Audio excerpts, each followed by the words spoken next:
नमस्कार, मैं doctor Arshi Iqbal, Arshi fertility and IVF research institute, Kota, Rajasthan से।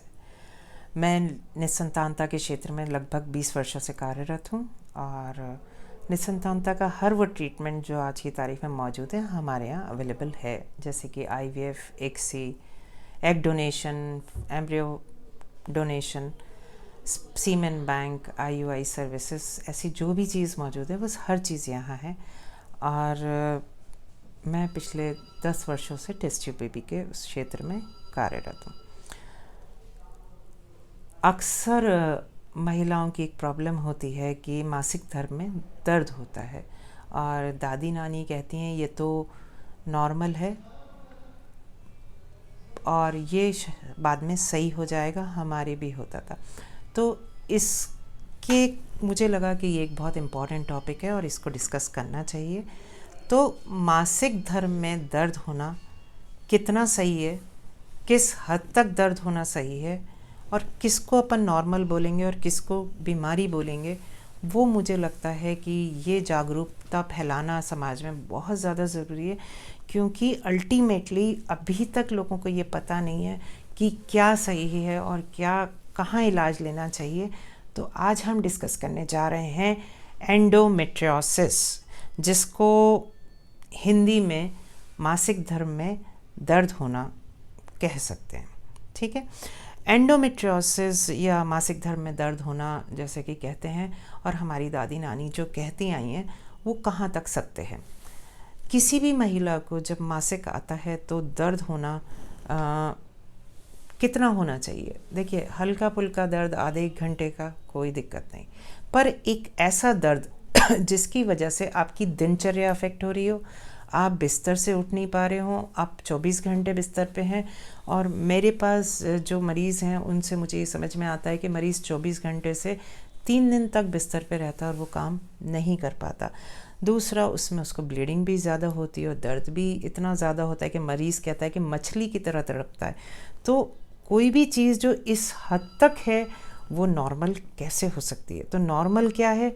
हल्का फुल्का दर्द आधे एक घंटे हुआ, वहाँ तक तो फिर भी नॉर्मल है।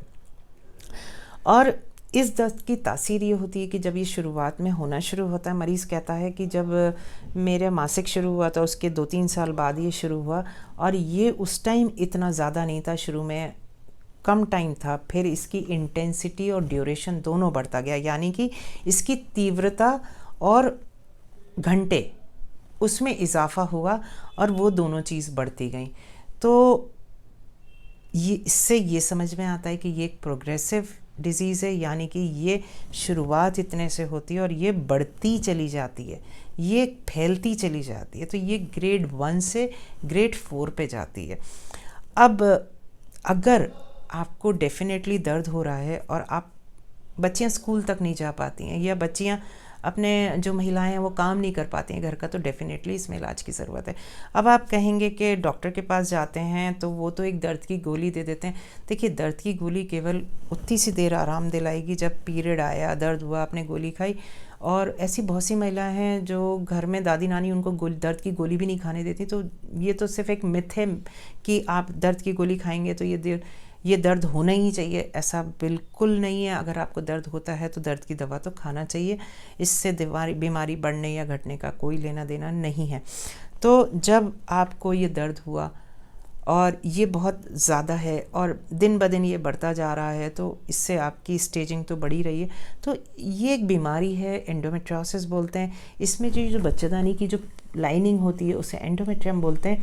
ये निकल के किसी कारणवश, जो बहुत सारी इसकी थ्योरीज़ हैं, बहुत सारे पेपर्स हैं जिसमें ये कहा जाता है कि ये जो एंडोमेट्रियम है ये निकल के किसी तरह ये ट्यूब से पेट में जाके चिपक गई है। तो वो छोटे छोटे होते हैं और ये जो एंडोमेट्रियम है ये हार्मोन से चलती है। इसमें ये जहाँ पे भी जाएगी वहाँ हार्मोन्स के इफ़ेक्ट से ये अब वहाँ पे भी इसमें से खून का रिसाव होने लगे। जब मासिक महिला को मासिक आएगा, यहाँ से खून का रिसाव होगा, तो वहाँ जहाँ पे भी पेट में एंडोमेट्रियम लगी है, वो पेशाब की थैली पे हो सकती है, वो पैर की नस के रास्ते में हो सकती है, वो पॉटी की जगह लगी हो सकती है, वो आंत पे लगी हो सकती है। तो वो वाले सिम्टम आएंगे। सपोज़ पेशाब की थैली पे, तो मरीज़ को लगेगा बार बार पेशाब आ रहा है। सपोज़ नस पे लगी हुई है पैर वाली, तो मरीज़ के पैर में उस समय पे रेडिएशन होगा, पेन का दर्द होगा, उसके घुटने तक दर्द आ जाएगा। तो मरीज़ अक्सर कहता है कि जब महीना आता है और मुझे दर्द होता है तो मेरे पैर तक दर्द जा रहा होता है और इसी तरफ। तो लक्षण जो होंगे वो किस जगह पे एंडोमेट्रियम जाके चिपकी है उसके आधार पे होंगे, और वहाँ पे भी खून का रिसाव होगा। तो कई मरीज़ों में 50 से 100 ml तक भी खून देखने में आया। जब अपन दूरबीन का ऑपरेशन करते हैं तो अंदर इतना कलेक्टेड ब्लड होता है, तो खून जब अंदर जाएगा, और हमारे पेट के अंदर कहीं भी जो बच्चेदानी के पीछे आगे कहीं कोई खून नहीं होता, तो जब वो खून बहता है अंदर तो इरिटेशन होता है। एंडोमेट्रियम जो है वो खून बना रही है, जो विसरल पेरिटोनियम है वो इरिटेट होती है, तो उसकी वजह से पेट में बहुत तेज़ दर्द होता है मरीज़ को। अब मरीज़ को दर्द हो रहा है, आप सालों साल ख़राब करते चले जाते हैं, और सारे जो बच्ची तो बेचारी समझती नहीं है, जितने भी आजू बाजू में महिलाएं हैं जो हमारी बड़े घर के, वो ये कहते हैं कि दर्द तो होता है, शादी के बाद बंद हो जाएगा। तो अक्सर ये सुनने में आता है कि शादी हो जाएगी तो बंद हो जाएगा। तो मैं आपको ये बताना चाहूँगी कि शादी होती है और कुछ लोगों में ये आराम कैसे आता है। जब शादी हुई, बच्चा हुआ, तो मरीज़ दादी कहती हैं कि बच्चा होने के बाद बंद हो जाएगा। ये बात बिल्कुल सही है कि जिन मरीज़ों में हल्का फुल्का है, वहाँ पे ये जब आपका 9 महीना बंद रहेगा ग्रेड 1 और 2 में, तो जब आपका महीना बंद रहेगा 9 महीना, तो ये जो टुकड़े एंडोमेट्रियम के पेट में लगें वो सूख के झड़ जाएंगे, तो इसलिए आपको आराम आ जाएगा। लेकिन जिनकी स्टेजिंग ज़्यादा है उनको आराम नहीं आएगा। दूसरा मरीज़ जब बच्चा लगेगा तभी तो आराम आएगा ना। ऐसे बहुत से दंपति आते हैं जहाँ कंसेप्शन ही नहीं हो पाता, तो आराम आने का सवाल ही नहीं उठता। इससे बेहतर है कि आप शादी होने का और बच्चा होने का इंतज़ार करने के बनिस्बत आप जब आप को मासिक आना शुरू हुआ और ये आपके 2-3 साल बाद शुरू हुई प्रॉब्लम, उससे अच्छा है कि आप जब मासिक हुआ, प्रॉब्लम हुई, उसके 1-2 साल में ही ट्रीटमेंट स्टार्ट करें। इसका आज के तारीख में बहुत छोटा और बहुत कामयाब ट्रीटमेंट मौजूद है, जो कि केवल गोलियों से हो जाता है, और जो कि मतलब अगर हम देखें 10 मरीज़ तो उसमें से 7 से 8 को आराम आ जाता है। और ये जितनी जल्दी शुरुआत होगी उतना कंप्लीट आराम आएगा। बच्चियों को 2 महीने में दर्द होना बंद हो जाता है। इतनी ज़्यादा बच्चियाँ आती हैं तो उनमें दर्द होना भी बंद हो जाता है, और ये बीमारी 6 से 9 महीने दवा खिलाई जाती है, ये पूरी तरह से ख़त्म हो जाती है। और आगे इस बीमारी के जो कष्ट हैं वो बहुत ख़राब है। एंडोमेट्रियोसिस जब प्रोग्रेस होती है तो ग्रेड 3 और 4 एंडोमेट्रियोसिस जो होती है उसमें टेस्ट ट्यूब बेबी के बगैर बच्चा होता नहीं है। इसलिए हमारे लिए ये ज़रूरी है कि हम इसकी अवेयरनेस फैलाएं, लोगों में जागरूकता फैलाएं कि ये क्यों इलाज करना ज़रूरी है। Endometriosis grade 3 grade 4 IVF is a treatment. तो महिला बच्चा नहीं पैदा कर पाती, और ये हिंदुस्तान में बच्चा ना पैदा करने का तीसरा प्रमुख कारण है, जहाँ पे महिला आती है और उसके एंडोमेट्रियोसिस होता है।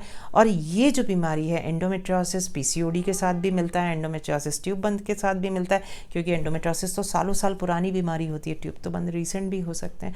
तो एंडोमेट्रियोसिस का कॉम्बिनेशन जो है वो सारी बीमारियों के साथ मिलता है। और एंडोमेट्रियोसिस जो ग्रेड 3 और 4 होते हैं, चलिए आपने टेस्ट ट्यूब बेबी भी करा ली, लेकिन टेस्ट ट्यूब बेबी में भी जो अंडे की गुणवत्ता है वो इस मरीज़ में और एक नॉर्मल मरीज़ में काफ़ी कम होगी। अंडे की क्वालिटी डाउन हो जाती है एंडोमेट्रियोसिस की वजह से, और इतनी सारी प्रॉब्लम्स रहते हैं। तो इन सब का एक छोटा सा इलाज, जब बच्ची बड़ी हो रही होती है 16-17 साल तक ये चीज़ें पता चल जाती हैं कि क्या है, इलाज ले लीजिए। 9 महीने का इलाज है और शॉर्ट इलाज है। मरीज़ों को इतना आराम आता है कि हमको भी संतुष्टि होती है कि चलिए ये हमारा भी दायित्व कुछ है कि ये चीज़ें कम हों। तो मुझे उम्मीद है कि जो भी बच्चियां हैं और जो भी उनकी माएँ हैं, जो भी ये वीडियो देखेंगी, वो इसको लेके बिल्कुल जागरूक हो जाएंगी कि हम क्या इलाज लें, कैसे इसको आगे टैकल करना है और क्या क्या करना है। और मुझे लगता है, उम्मीद है आपको मेरा ये वीडियो बहुत पसंद आया होगा। और अगर आप चाहते हैं कि मुझसे वीडियो कंसल्टेशन करें तो नीचे दिए गए नंबर पे कर सकते हैं आप। सारी इन्फॉर्मेशन नीचे है। आपको लगता है कि मेरे आपको वीडियोस और देखने हैं तो चैनल को सब्सक्राइब करें और बेल आइकन को बजाएं, तो जैसे भी ये नियमित वीडियोस आते हैं आपको ऐसे बहुत सारे रोचक टॉपिक्स हैं जिस पे रूटीनली वीडियो डलता है, तो आपके पास जल्द से जल्द वो देखने को मिलेगा। Thank you. नमस्कार।